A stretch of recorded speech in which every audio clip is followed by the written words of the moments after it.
Welcome to Veganpodden.se. This podcast is recorded in Sweden, but listened to from all over the globe. And it's interesting that while we in the Nordic hemisphere see winter approaching with cold weather and darker days, Australia and countries below the equator are approaching summer. A big hi to all of you. This episode is a bit different, and it's all about culture, films, books, social media and so on. Hopefully you will get some ideas for yourself and also for others that you feel it could be useful with some eye-openers or vegan-friendly culture.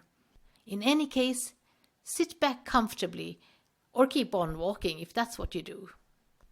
My name is Minal Nygaards and I'm Swedish with Indian origin. This episode is about 25 minutes. So let's get started. There is a book that I think can be worth to look after and have on your watch list.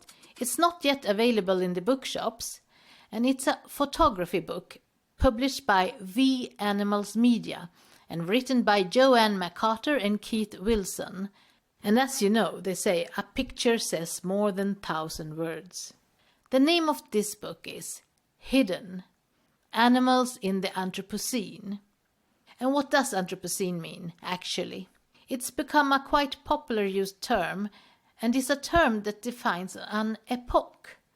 It usually symbolizes the time when human activity has started to significantly affect the earth, the environment, ecosystem, and also the climate on this planet. So, the book Hidden: Animals in the Anthropocene consists of photos that says it all. A foreword to the book is written by the celebrated actor and animal rights advocate Joaquin Phoenix. He, as maybe many know, was the star in the movie Joker. Joaquin Phoenix says, quote, "The photojournalists represented in Hidden have entered some of the darkest, most unsettling places in the world.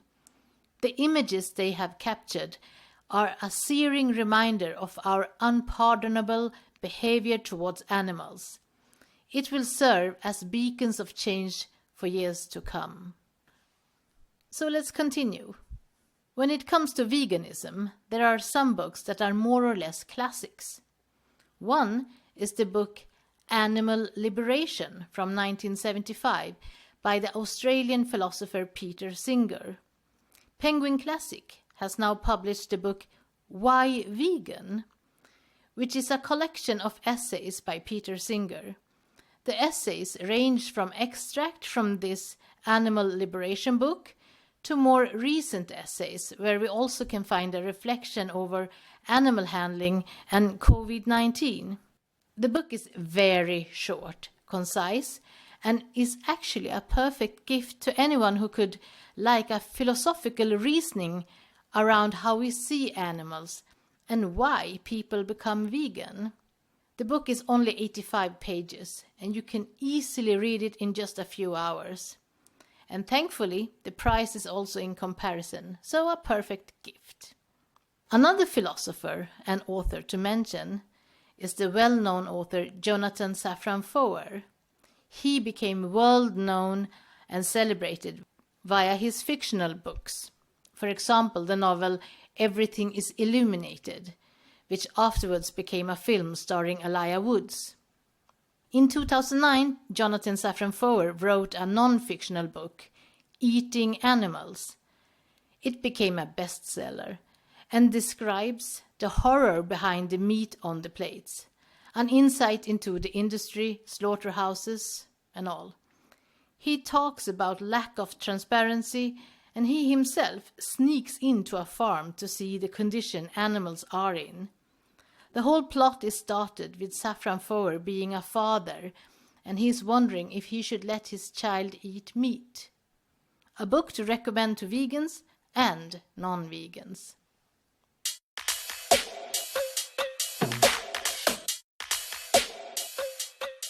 There are also so many heartwarming books about people who become friends with stray animals.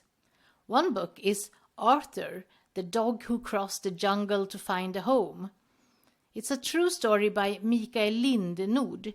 Mikael Lindnord was captain for a Swedish adventure multisport racing team that was racing through the jungle in South America. Once he just threw a meatball to a stray dog, and then the dog followed. While the team crossed rivers and impossible terrains, the dog also followed. So he decided to take the dog along with him to Sweden. The team didn't win the race, but Mikael found his best friend. It's a story that shows love between human and animal. And of course, you also have the true story book, A Street Cat Named Bob. It's about a homeless man, James Bowen, who becomes friend with a cat named Bob, and how that relationship actually made them both find a better life. I loved reading this book. It's quite old now and has some follow-up books, and it was filmatized in 2016. It's a true feel-good book. And maybe I also then need to mention Esther the Wonder Pig. To be honest, myself, I had no idea who this pig was until the climate activist Greta Thunberg from Sweden crossed the Atlantic on a sailing boat to participate in a UN conference on climate. And on her tour around the US, she made a special stop just to meet this pig. The name of the book is Esther the Wonder Pig, and it's about a couple that are requested to take care of a micro piglet. They do it, but it turns out the piglet is not a micro piglet. It is in fact a full-size pig that within 3 years grows to 270 kgs. So the couple has to change their life to take care of the pig Esther, and they start a sanctuary. And Esther becomes a social media hit as well. It's so heartwarming to see how much affection it is possible to give and get from a pig that also, somewhere else, could have been gassed to death and become ham on a sandwich.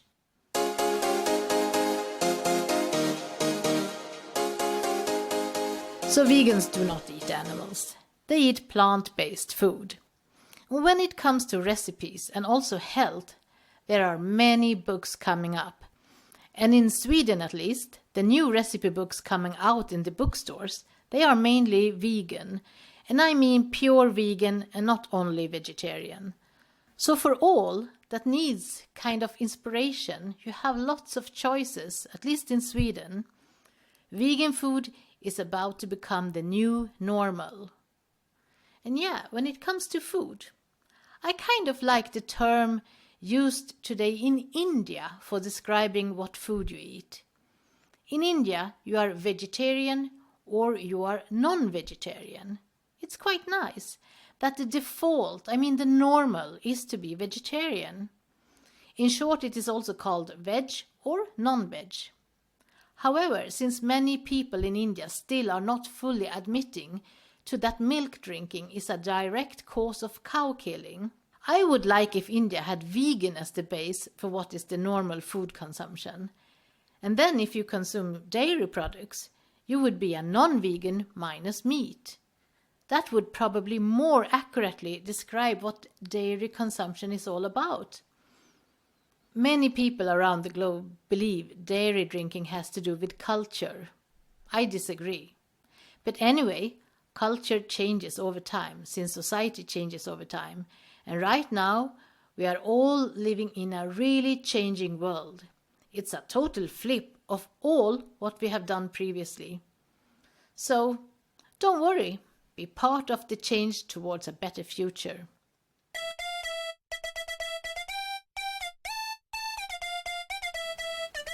And let's also take the opportunity to mention some publishing companies in the world that actually focuses on books that have a vegan connection. Some are very small and very new, but why not check them out? And probably there are so many more publishing companies out there.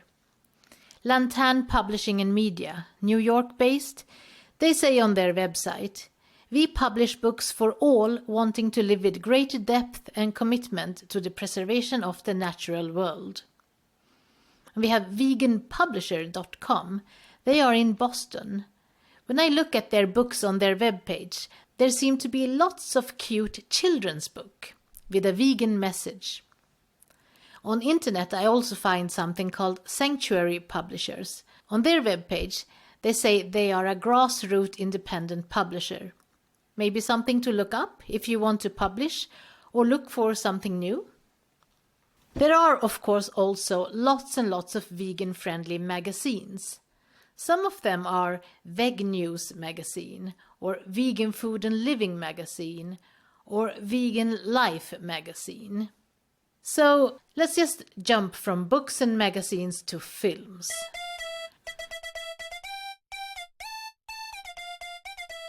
There are some films that will change you forever, and some films that almost are impossible to watch without altering the way you view animals and the food you want to consume.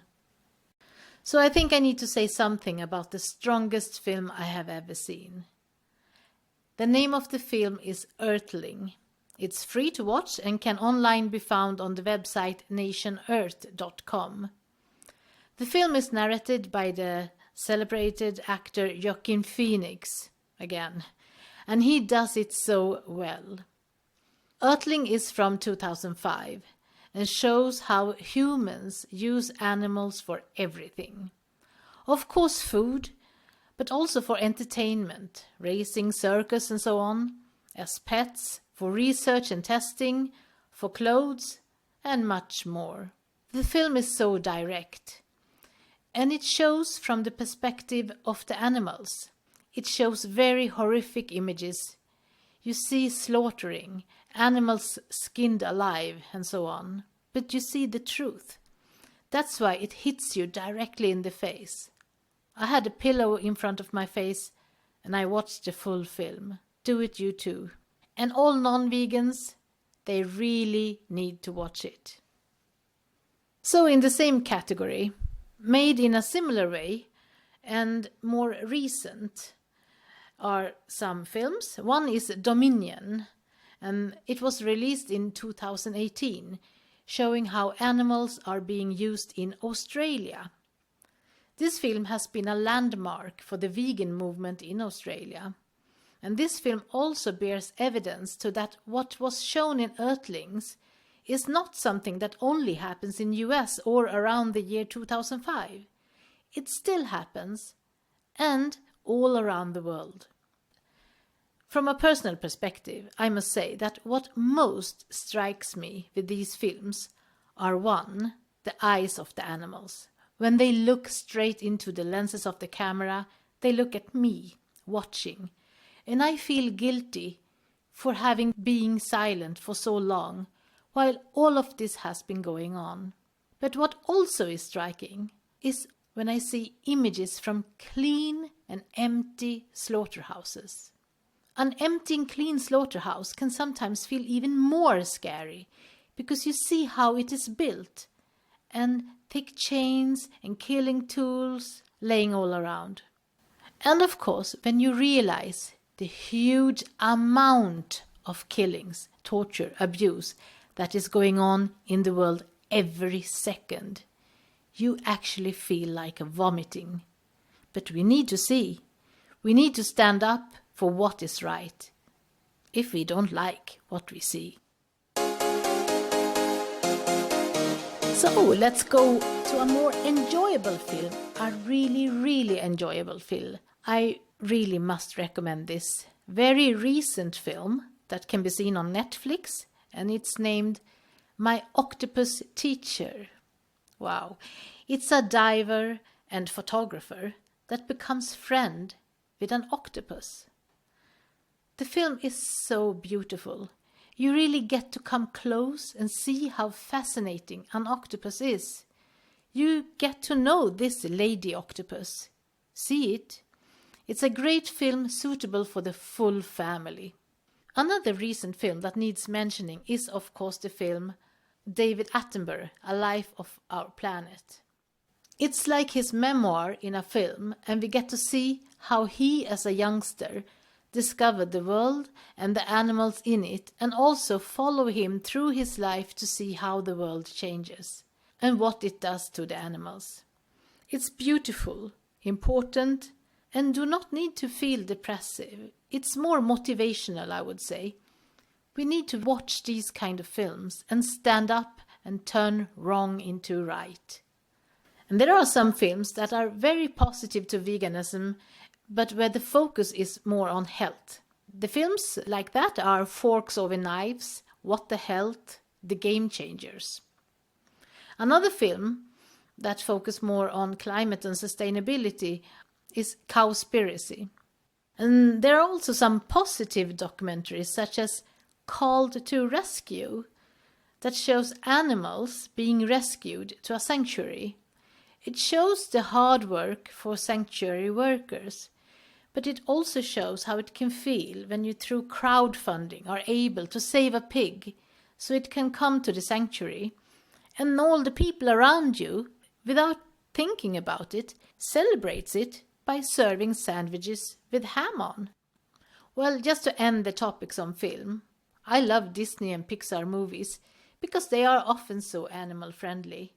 They are perfect for getting us humans to see the reality from the animal's perspective. How can you love Bambi, Finding Nemo, 101 Dalmatines, Madagascar, and so on, and not realize you want to be vegan? A big source for entertainment, discussions, and spending free time on for vegans are social media. Vegans do have a need to find people who think alike, to get support in everyday life, to get support of being vegan in a non-vegan world.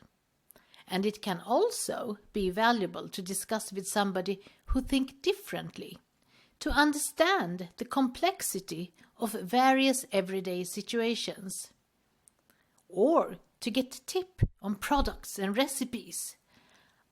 I mean, what candle should you use when it's cold outside and you want a cozy atmosphere? Stearin candles contain animal fats, so no. Paraffin candles contain petroleum, not good for climate. Well, it's not easy. We all try our best.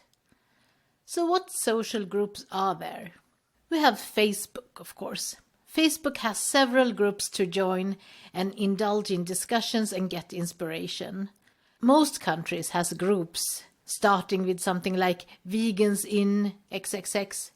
It's like vegans in Sweden, vegans in Australia, vegans in UK, and so on. I am actually myself part of many groups around the world. It gives a good insight of the trends and the current feelings. But there are also many specific groups. One group is called Vegan Book Club. What is interesting is that many of the active members are authors themselves. It's a great place to meet the authors and see what they have written. I must say, I do find the vegan community very friendly. On Instagram, there are endless of accounts to follow if you want to get mouth-watering inspiration to vegan food. So if you're not vegan, just by following some of these accounts will probably make you buy some more vegetables next time. YouTube. There you have lots and lots of interesting podcasts, of course, as well, but also films to look at. And a lot of interesting talks to listen to. Gary Yourofsky held a speech that became legendary in year 2010. It's a reasoning on why one needs to become vegan. It's good, concise, and straight to the point. It goes sometimes under the name The Best Speech Ever. After his popularity, it seems like he got burnt out and stopped being public. However, this year he again made a video talking about how treatment of animals contributed to all pandemics and diseases like COVID-19, SARS, MERS, swine flu. The famous musician Moby, for example, has a talk of why he became vegan. But also you have Earthling Ed, who is an activist and whose real name is Ed Winters. He's given a series of interesting talks. For example, one where he talks about all arguments that exist against veganism. And if you're interested in business, then the founder of the Good Food Institute has a TED Talk where he talks about the next global agricultural revolution. He focuses on the problems regarding climate and the antibiotics resistance that the consumption of meat has created. He talks about how the world can transform. It can be very interesting for meat lovers who still want to enjoy meat but also be good to animals and climate. Solution here is plant-based meat and cultivated meat from cells. There are many celebrities today that has turned vegan. But this ideology is actually nothing new. People have in the heart felt that animals are sentient and has since long ago not wanted to inflict harm on them. People have known that animals are sentient long before any scientist needed to declare it, long before European Union in their treaty law declared that animals are sentient. People have known long before, of course. There are many famous philosophers and thinkers that since long ago has been advocating to avoid use and abuse of animals. One of these people is Leo Tolstoy. Here is an excerpt of his essay, The First Steps, from year 1909. But a little while ago I met on the road a butcher returning to Tula after a visit to his home. He is not yet an experienced butcher, and his duty is to stab with a knife. I asked him whether he did not feel sorry for the animals that he killed. He gave me the usual answer, "Why should I feel sorry? It is necessary." But when I told him that eating flesh is not necessary, but is only a luxury, he agreed, and then he admitted that he was sorry for the animals. Another man, Mahatma Gandhi, who was a vegetarian and a firm believer of the non-violence principle, he became vegan when he realized how cows were treated in order for humans to get the milk. The ideology that vegans follow can actually be dated back to ancient times, where people, due to beliefs that souls of animals are also reincarnated, would advocate to not eating or wearing animals. Pythagoras had a theory that slaughtering animals brutalized the human soul. Socrates, Plato were very concerned regarding the treatment of animals. In Asia, religions such as Jainism, dated before 500 BC, had extensive doctrines of non-violence towards all living, also microorganisms. By the way, the mother of Mahatma Gandhi, she was Jain. So veganism is nothing new, and there have been many thinkers around this subject. The philosopher John Locke, born 1632, thought that observation of animals showed that animals too could communicate, feel pain, and perhaps express emotion. His writings influenced other writers and philosophers, such as, for example, Voltaire, who was a vegetarian. One thing is for sure, the vegan community has lots of humor. And I'm not going to reproduce any of the classic vegan jokes that can be found. Instead, I create some myself. And guess what? You can do some jokes yourself and share. Anyway, here are mine. Are you ready? Some people say Santa drink milk. Others say he drinks whiskey. I don't get it. What's the truth? The truth? Santa doesn't exist. Do you know why vegans very seldom use a recipe when they are cooking? No? Well, they sit and read cookbooks all day long, so they never get time to get the ingredients. And do you know why vegans have so difficulties in falling asleep? No? There are no sheep to count. And at the golf course, I thought there would be lots of vegans at the golf course, but I see none. Why did you think that? Well, they like to be near the green. Ah, but you see, they are cruelty-free. They never hit the green. When Santa came with the gifts, he left the door open and let the dogs out. Oh, so did you call Snoop Doggy Dog? Oh, that Schwarzenegger guy. He made me so disappointed with his turkey video. Why surprised? He always said he will be backwards. So if you like Veganpodden.se, please follow so that you do not miss next coming episodes. It's broadcasted on YouTube, Spotify, Podbean, and many other podcast platforms. We cover business, society, news, everyday life, and make interesting interviews. See you soon again. Ho, ho, ho.